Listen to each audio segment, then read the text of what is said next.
Hey legends, what's up? It's Darkmech here and welcome back to another video. Today, I want to talk about my first thoughts and impressions around the Blood DK after having actually played it in some dungeon content in Dragonflight Alpha in the latest build. Now to start, the class certainly feels a little different. Your muscle memory will see you going to press abilities that were once baseline that are now embedded as talents or have changed in their interaction. However, the class, even with level 60 talent points, still feels pretty good, albeit a little different. It's unfortunate at the moment that even though we're being scaled to level 70 in dungeons, we aren't getting scaled to level 70 in our talent point allocation. So we can't really test the specs the way they're going to play at max level at the moment. Coming into Dragonflight transition, you will certainly notice the gaps in the toolkit that you have been so used to having access to, but I do think by the time we get to level 70 and we have those extra talent points, you'll once again feel very similar to the way that you are used to, with some added improvements pending on your choices. Death Knight talent tree has already undergone some significant changes, and I'm happy to say that these are good changes, tremendous changes in fact. I'm holding out for a little bit of hope to see the Blood tree get some alterations and some attention, as so far the devs have been doing a fantastic job at responding to feedback. Let's talk about the Death Knight tree to start with. So you can see here on the screen a side-by-side comparison of the original concept of the Death Knight tree and the newly updated version on Alpha now. You can see straight away the structure of the Death Knight tree has had some significant changes and moves, and as I mentioned, these are good changes. IBF is now 4 points to obtain instead of 3. Anticipation got moved from 6 points in the original to 3 in the new tree. For Mythic Plus, Blinding Sleet is now 3 points as opposed to 4 in the old model. Acclamation was originally under Runic Empowerment and is now above it. For a raid setting, you would swap your 1 point from Sleet into something like Wraithwalk for another avenue of movement, Permafrost depending on how much damage auto attacks are going to be doing, or even Rune Mastery. The original tree used to pass straight down from Icebound Fortitude to Empowered Rune Weapon, whereas now you can deviate to Runic Attention or Horn of Winter, then Icy Talons, and then Empower Rune Weapon. The bottom row of the talent tree is now set out with 5 abilities as opposed to the old model which had 3. Other big movers include Anti-Magic Barrier, moving from 5 points deep in the old tree to 2 points now in the new model. Access to improved Death Strike has changed and can be accessed via the Horn of Winter branch and then down to Abomination Limb. Unholy Ground was moved. Originally it was a 4 point spend as an offshoot on the Unholy side. Now it's 7 points to gain on the Unholy side and provides a pathway to Will of the Necropolis and improved Death Strike also. Lastly, Enfeeble's position changed from a 6 point original spend to a 3 point spend now in the new tree. So all these changes have made the Death Knight tree, from a Blood perspective, flow really well. It's a huge improvement on the layout from the first proposed model, and it opens up some really nice choices. So really, well done, kudos to the devs here. Moving to the Blood tree, this is yet to see any change, but I do get the feeling or the hope that after seeing the Death Knight changes, we may get some changes on the Blood tree, and there are a few that I've got in mind that I'd like to talk about. I was chatting with Mandel about the options through the trees after these changes, the interactions between the two trees. Has much changed now that we can actually test some forms of content, and are we thinking different things from our original first impressions on the tree? Furthermore, what do we still hope to see change through these? Now, the first impressions we had of the Blood tree, as you can see on the screen here, gravitated towards the later choices in the tree being Dancing Rune Weapon, Heartrend, Insatiable Blade, and Everlasting Bond. Then on the other fork we were going down Gorfiend's Grasp, Red Thirst, and Unquenchable Thirst. Things have kind of shifted away from this at the moment.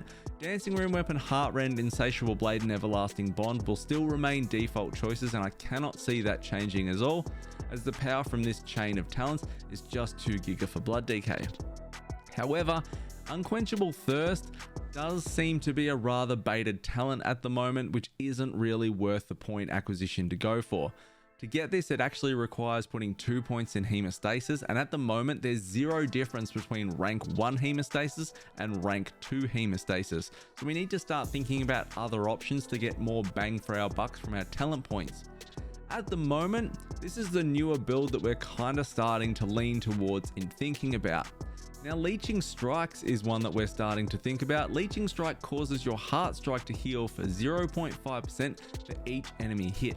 Heart Strike can cleave up to 5 enemies, meaning that for 1 talent point, you'll be gaining 2.5% of your health in healing for each Heart Strike across an entire encounter or dungeon for 1 point. Gorfine's Grasp, with the ability now to pick up Abomination Limb, isn't that much of an oh my god, I must get this talent back, which kind of gives us more flexibility throughout the tree, and we can go for something like Shattering Bones, which is 10% of your AP dealt in shadow damage each time a Bone Shield charge is consumed, which will provide very consistent damage and nice Bone Shield interaction across an encounter or a dungeon. So from this build that you've got on the screen, you would have 2 points left over to go with different choices, and those choices would be things like Rune Tap or an extra charge of Blood Boil, Bone Storm, or Blood Tap if you wanted a different option as well.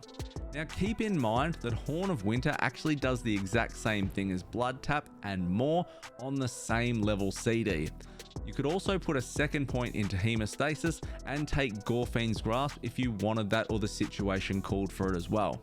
Do keep in mind though, as I mentioned, that rank 1 and rank 2 of Hemostasis are the exact same at the moment. So you are sinking 1 talent point in there for 0 gain just to gain access to Gorfines, but if the situation calls for it, then that's a decision that you could make. And it could also change too with rank 1 and rank 2 Hemostasis. I'm at the moment hoping that it's an oversight more than anything, but we'll have to wait and see what comes with that. Now, a change that I would love to see in the Blood Tree is moving Red Thirst and Tightening Grasp, so swapping those two positions. This would mean that you would pair Red Thirst and Purgatory up in the pathway, which I admit would be insanely strong, but I'm not against that for my class. They could also look at shifting the branches of Tightening Grasp and Purgatory with Red Thirst and Unquenchable Thirst. The idea behind this would mean that if you were going off the suggested pathway that I've showed on the screen here, you would flow into Red Thirst and Unquenchable Thirst from Dancing Rune Weapon.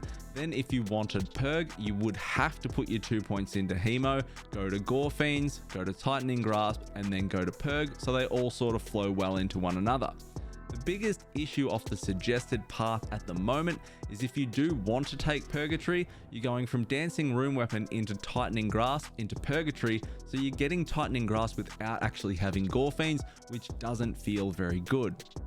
I've seen another suggestion as well, which I agree with, to move Improved Vampiric Blood closer to the side and location of Red Thirst and Unquenchable Thirst, as these all operate on the same theme, so having them linked closely on the tree would be quite a good thematic fit.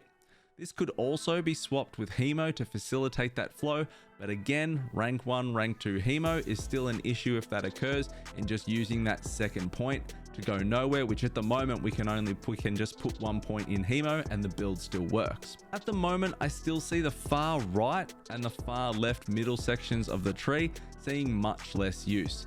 Consumption and Blood Drinker just aren't strong enough justifications at the moment. Death's Caress would have been an awesome Bone Shield generator to have and a much more efficient version than Mararend, but unless it does some crazy damage, I don't think it's going to be worth the point investment that deep to obtain it. We'll have to wait and see. And then there's Relish and Blood and Heartbreaker, which again, I just don't think we'll see much play at the moment. So I am actually really impressed with the Death Knight tree changes. At the moment, I think there's some really solid synergy between the two trees as well, which leads to an insane amount of resources for Blood DK to spend. Mandel wrote a really good piece around this in the first iteration of the tree, outlining all the resource generators. We've got Empowered Rune Weapon, which is 5 runes, 25 runic power, 15 haste for 20 seconds on a 2-minute CD. We've got Horn of Winter, 2 runes, 25 RP every 45 seconds. Improved Death Strike, it removes the 10 RP cost from Death Strike and improves the healing. Runic Empowerment offers a 2% chance to grant a rune from RP spent. Tombstone is 30 RP and a DRW CDR. Everlasting Bond, a copy of Dancing Rune Weapon, 5 more RP per Heart Strike, 3 bones per Mararend. Insatiable Blade is 5 Bone Shield charges each time you hit Dancing Rune Weapon and DRW CDR also. And you could take Blood Tap if you wanted even more resources here. So Blood DK's kit is looking absolutely fat for resource generation. It will be a resource management machine. I think there'll be a lot of moving parts to the class that we haven't seen previously or in a while. The ossuary playstyle mode has somewhat kind of been broken, and even though Shadowlands tier pieces or 4 set sort of did that anyway, I think this is a cool change to sort of move out of that ossuary playstyle that we've been so used to for so long. And even due to ossuary's current placement in the tree, I don't think that pathing is going to be optimal at the moment either. So again, some change in the playstyle here, which is kind of cool. The only thing we lose out from ossuary is obviously we don't gain the extra 10 runic power that we can pull, but we're still getting the cost reduction from improved death strike anyway. So again, I think it's something that we can live without. As mentioned, I think with a few changes around the blood tree to offer just some more functional choices, Blood DK will be in an absolutely fantastic position. I can't see us deviating from that Dancing Rune Weapon, Heartrend, Everlasting Bond, and Insatiable Blade pathway, but if we can manage to get some movement, I think we would have 2 choices on either side of those forks for a good solid functional choice. So hopefully, I'm really hoping that we see something like that. Let me know your thoughts in the comments below. Thank you so much for checking out the video, guys. Like, comment, subscribe. I'll see you all next time. See you, fam.